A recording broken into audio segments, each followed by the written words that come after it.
बरोबर पाणी कच्च्याने लाल लाल ग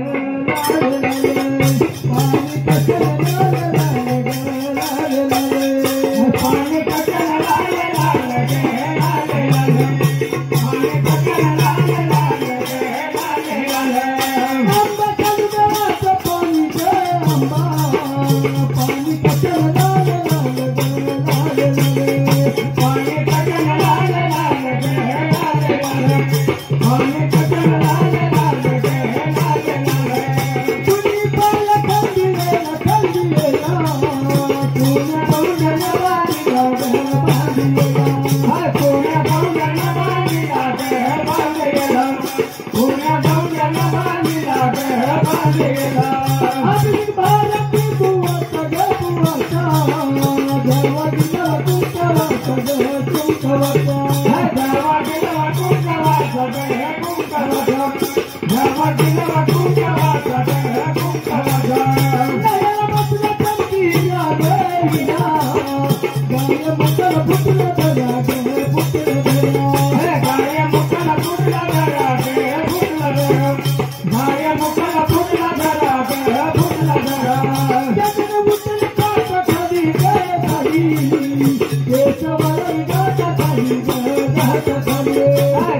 Hey,